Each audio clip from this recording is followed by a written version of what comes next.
This is Homeschooled, a podcast for the homeschool skeptics, diehards, the curious, and the discouraged. I'm your host, Jenève Dubé.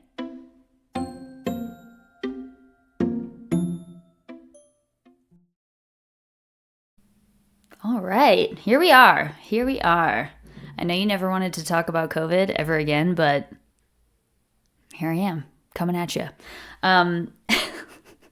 With my tea. Cheers. This is a long overdue topic, but unfortunately I only launched my podcast like 3 weeks ago, so here we are. But I think what's really interesting about this topic, the crisis schooling versus homeschooling, or pandemic schooling, or just homeschooling. You probably just called it homeschooling if you were doing it during COVID. So, but the reason this is so important is because everyone had to homeschool during COVID. And by that, I mean they had to have their children at home doing school because we were quarantined. So a couple of stats that I think will be compelling. Well, one stat and then one noted item following the stat. I'll just get to the point. The US Census Bureau reported that by fall of 2020, 11.1% of households with school-age children were homeschooling, which was a significant increase from 5.4% in spring of 2020. So obviously, we all know why people were homeschooling more in 2020 because of the pandemic. But what's interesting is that there are several sources that note the fact that many families who had to homeschool through the pandemic continued homeschooling even after, those limitations were raised and schools were back in session. So that's why I want to talk about this topic, because I know that there are homeschool families out there that started almost because of the pandemic or just near the pandemic, are motivated by the pandemic initially. And it's just really interesting. And if you are one of those parents, I would love for you to email me and tell me more about your experience, because I'm really curious. But yeah, I'd like to acknowledge that a lot of people got like this crash course into homeschooling, but it was under like very stressful circumstances, to say the least. And what I've noticed that comes up when I talk to veteran homeschool moms or homeschool parents is when COVID schooling comes up, it's usually like, oh, that's not homeschooling. That's nothing like it. And they don't even know what they're talking about. Like there's this kind of funny, like stay in your lane sort of deal, like a little bit going on. But also I think there is a real authentic frustration with the fact that homeschooling is the word being used for this pandemic schooling experience. And it is so different from homeschooling pre-pandemic, at least. So I'd like to get into that. Let's talk about the differences between traditional homeschooling and crisis schooling. So traditional homeschooling, like you've heard maybe on some podcast episodes before that I've done, there's a lot of different philosophies around why parents and families decide to homeschool their kids. It could be so many different things. It could be just for a lifestyle choice, for travel. It could be for like some kind of religious reason, which there are many under that umbrella. And it could be for more personalized learning because of a learning disability. There's so many reasons why someone may choose to homeschool. And the key word there is being choose, right? Because crisis schooling and COVID schooling, everyone was thrown into this sudden experience of having to have your kids at home. You're working at home, you're managing your child learning at home, and that was quickly understood and termed as homeschooling. So those are just, I just want to define those two different things. So I'm going to be calling that crisis schooling and traditional homeschooling, which I like. The main purpose of this entire podcast is to show that there's not really one definition for traditional homeschooling. So just keep that in mind as I'm comparing the two. We're going to be talking super basics about homeschooling, like pillars of homeschooling, not necessarily like the specific experience of a traditional homeschooler versus a crisis homeschooler. We're not going to get that in the weeds. So just to note that. So back to the like forced into schooling situation. I mean, I'm not going to rehash everything that we all went through when it came to COVID. I think suffice it to say, many therapists across the nation, across the globe, called it a collective trauma. So this is not just like a fire drill. This was a very serious and stressful and scary time for a lot of people. There was a lot of insecurity when it came to work. So these parents that are now responsible for managing their children's schooling at home are also just stressed about what's going on in the world, also dealing with their own hurdles at work, and then also having to do this other thing with their kids and try to make an environment for them to learn in. So I want to address that as like the big difference, and like the way that a lot of these families were, seemingly introduced to homeschooling were very much not ideal. Okay. Which is why I'm sort of fascinated by the families that stuck with it, moving on from the pandemic. So I would love to hear from you again, if you're out there. I know you are. So let's talk about, we've all established that COVID was an extremely stressful time. It was a collective trauma for the nation and the world. The differences between traditional homeschooling, speaking very loosely, and the difference from that, and pandemic or crisis schooling. So the level of stress involved, and the other element of it is really just choice. So we're going to move into the key differences between traditional homeschooling and pandemic schooling. So number one is choosing versus an emergency, like being forced into it. And as I'm saying this, it sounds kind of funny because all I can think of is kids out there who are like, I didn't choose to homeschool. Like my mom did. So I am talking from the parents' perspective here. And yes, for those kids, definitely if you're feeling like you're not enjoying your schooling experience, I would highly encourage you, just talk to your parents about it in a respectful way and say, hey, can I talk about the direction of my education? I have some ideas that I'd like to run by you, and you can pitch some other things if you'd like. But yeah, so we've kind of covered that, the choice versus necessity. I'm not going to get into all of the reasons homeschoolers choose homeschooling. We talked about some motivations earlier. So we'll move on to number 2, which is control over your curriculum. And by control, I also mean just like choosing. You get to, again, it's a choice. You're choosing to homeschool. You're also choosing how and what you teach your kids, how quickly you're on your timeline. I know there are some states that require you to follow, their state school curriculum. So I'm not talking about those experiences, but I think most people who choose to do this, like learn at your own pace style of homeschooling and that philosophy, are looking for that choice of curriculum.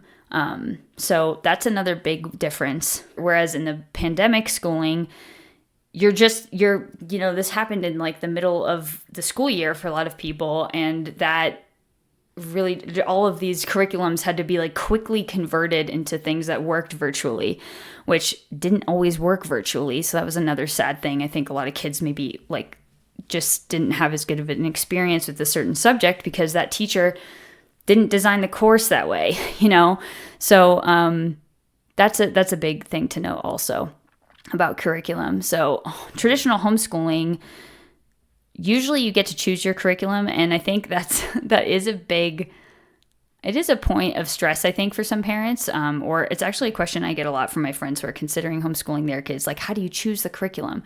And a lot of homeschool veterans especially will be just like, just pick one, try it, see how it goes. You know what I mean?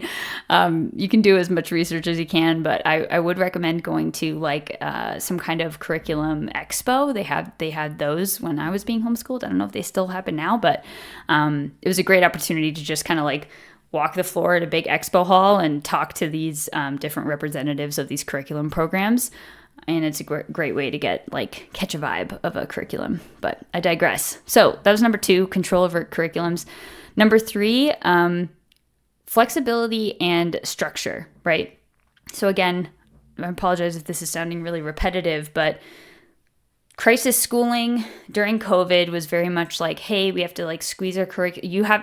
You as a parent have to continue my curriculum that I made as the teacher at this school. That's stressful, right? You didn't design the curriculum. You didn't know what's coming. You're like involved. You might have been involved on a level with your kids' homework that's like you're helping them with the questions in their homework sheet before they're going to school, but you're not really like, you don't have the big vision of the whole curriculum. So you're having to like absorb all this and learn how to teach your kid. So that is different from traditional homeschooling, where as the parent designing the curriculum, you kind of get to plan out those things and go at your child's pace. So again, just a lot of flexibility there. And then the fourth like key difference, which this one's really interesting actually, like socialization, right? And community. I think despite the awful experience of the COVID-19 pandemic, I think we did find ways to connect virtually eventually. So that was great. But I think where traditional homeschooling, shone in that moment a little bit was that kids were familiar with being at home already. So it might have not been as jarring of an experience from like being away from the structure and away from the friends, like just all at once. So that's something to note. But at the end of the day, I think we were all still pretty isolated in that. But that was an interesting difference, I think, like even just talking to parents of kids and kids who were homeschooled during that time, that it was like, yep, it sucks and it's stressful, but it's not like crazy different as far as like my day-to-day life. So that's an interesting one too. So yeah, those are the biggest differences that I wanted to touch on. I think, in light of all of that, what was exciting was that the fact that everyone had this instant crash course into homeschooling was that it brought more awareness to what homeschooling is, or just that like, yeah, it is possible for you to do school at home with your kid in some way. No, it was not the same as traditional homeschooling, but a lot of parents who never have had the opportunity to have their kids learn at home. Maybe their job was never remote until now, and they're able to learn with their child and teach alongside them. And I think what's beautiful about that is that you really get to know your kid on a different level. I think a lot of parents, I'm hearing it now as I'm saying this, you might have butt heads with some kids, you're both seeing a new side of each other, right? You're the kids that never looked at their parents as their teacher are like, oh, you're also my teacher. And then, or maybe, who do you think you are? You're not my teacher. Maybe there was some of that going on. I'm not sure, but I did, from some of my adult friends who were forced into homeschooling during the pandemic, who hadn't homeschooled prior, some of the things they shared were like, wow, I really got to understand my young teenager better because of working on his math homework together, just really closely and being in it and seeing it or hearing even like the lesson on Zoom in the living room or something. And it's just a different way that you can get connected with your kids and see another side of them and just build more understanding together as a family of how you all operate, which I think was a cool thing about it. So, yeah. Man, I think I do want to address like the frustrated veteran homeschoolers that are like, that wasn't homeschooling, because, well, two things. One, sure, it may not have been like your homeschooling experience, but the other thing I want to say to that, whose experience was like your homeschooling experience? I think that's what's really interesting. That statement just comes with this assumption that like, well, all of these other homeschoolers were doing it my way, and the COVID way wasn't like that at all. I would challenge you to like look at the different ways that your fellow homeschooling parents are doing homeschooling and just appreciate the differences of that. And I do think that even though these parents were thrown into homeschooling during a super stressful time, they were given an opportunity. They were learning things about their kids. And if they chose to homeschool because of their experience, COVID schooling or crisis schooling, that's awesome. And that does count as a reason to homeschool, you know? It doesn't feel like it, because I think homeschooling is built up with like all these like very deep reasons and motivations for parents to do it. But it could be as simple as like, I really enjoyed being around my kids. I enjoyed getting to know them more, and we're closer as a family because of it. And so I want to continue. That could have been how it was. Alternatively, which I do not know the answer to this, but I'm thinking about maybe those parents that were doing COVID schooling were like, this is great. My kid just like watches videos all day and I help them with homework and it's basically like school, but they get to be home and I don't have to worry about them at school for whatever reason. If maybe like, I don't know, maybe if you live in a bad area, or if you're nervous about the things happening in the world right now and you just prefer to have your kids near you. Those are valid reasons to want to homeschool, and that's okay. And I just, I think that there's a place for appreciating elements of that experience. And there is also a place to recognize that traditional homeschooling and the choices that you made and why you made them and how long it took you to make them, and all of that deserves some acknowledgement as well. So again, this kind of like, the reason I wanted to talk about this topic so badly is because I think it really encapsulates like the goal of this podcast as a whole, is to really just let's remove the expectation and the assumption that we're all doing this the same way when it comes to homeschooling. So the idea that like, oh, well, I'm doing it this way and you're doing it that way, and that's not a real way to do it, and this isn't that wasn't a real reason to homeschool. Whatever the case is, let's leave room for these different perspectives and these different lifestyles and different goals. That's another big one, different goals with homeschooling. I think that's like a huge one that people forget about. It's not only about like what your motivation was as a parent, but it's like, what is your goal? What became your goal through your homeschooling journey as a parent? Because at first it could have been, this is more of a comedic one. At first, it could have been like, I would love to get so close with my family, and we're going to be like, the Brady Bunch. It's a really old reference, but there it is. We're going to be like so close, and it's going to be fun, and we're going to do everything together. To maybe that evolves, and maybe you're like, oh, this doesn't work like that, but I still like being involved in my kids' education at this, intimate of a level, having them at home, helping with their work, teaching them myself, all of that stuff. It can evolve. So your goals evolve, your reasons are different. And yeah, I just would encourage you to choose curiosity instead of criticism. And final thoughts, I would love to talk to anyone who has experienced homeschooling, whether you're a parent or a kid that was being homeschooled during the pandemic. Maybe you thought nothing of it. Maybe it wasn't very different. Maybe it was super different. Anything like that.